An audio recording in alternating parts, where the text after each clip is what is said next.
In this short video, I would like to demonstrate how I believe Leatherman could improve the cutters on their pliers, on all their multi-tools. I have here my favourite tool, Leatherman Charge.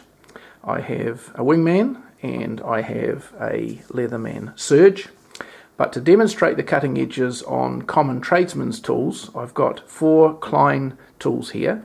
I've got some small cutters which have 2 blunt edges which for cutting. I've got a pair of Klein long nose pliers which again have 2 blunt edges for the cutter. Some linesman cutters, side cutters, again the same principle, and their linesman pliers which again have used the same principle. All the Leatherman tools apart from the Wingman use a scissor motion, not an anvil type motion.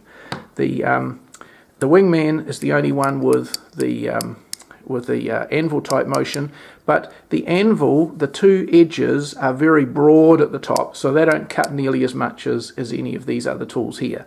But for this demonstration, I'm just going to use I'm going to use my favourite Leatherman tool, the Leatherman Charge, and I'll use the linesman side cutters from Klein. So we'll cut some electrical cable. Very easy for both of them. Very simple, just no trouble at all. It cuts very, very simply, and the same for the Leatherman. Absolutely no trouble at all.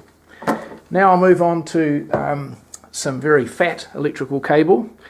This is extremely, about as big as you would probably cut with normal linesman pliers. But again, the Klein makes short work of it, as does the Leatherman.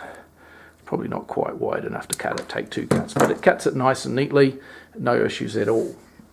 Now I want to move on to the areas where the problems show up.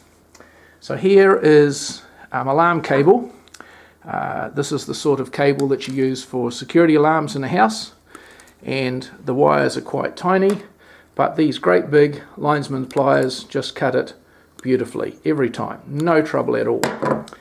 But when I try and cut the same wires with the Leatherman, you'll see what happens. It just mangles the wire every time. Just mangles it and bends it. It will not cut it. Similarly for some computer ribbon cable. Here's a piece of old ribbon cable that I've got for a trial. And the great big linesman pliers just cut it beautifully. Again, the Leatherman just makes a big mess of it. Now I want to get on. Oh, here's some steel wire. They both cut steel wire, no trouble. Easy. Here's some small nails, which is getting harder work. Yep. And similarly for that. They both cut them. Alright, that's about the limit of what I'd probably cut with the Leatherman. Now, here is a piece of Dyneema. Dyneema is about the strongest fishing line you can get. It's very difficult to cut. You can't even cut it with a pair of scissors. I have a pair of sharp scissors here, and when I try and cut this stuff, all it does is make a big mess. You can see what it's done to it just will not cut it. You would think the scissors were blunt, but they're not.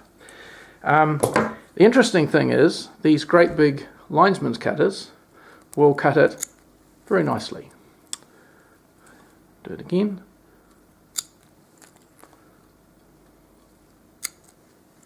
Okay, the Leatherman, it's going to be a joke. It'll just folds it without hardly even damaging the Dyneema at all. So that's my summary.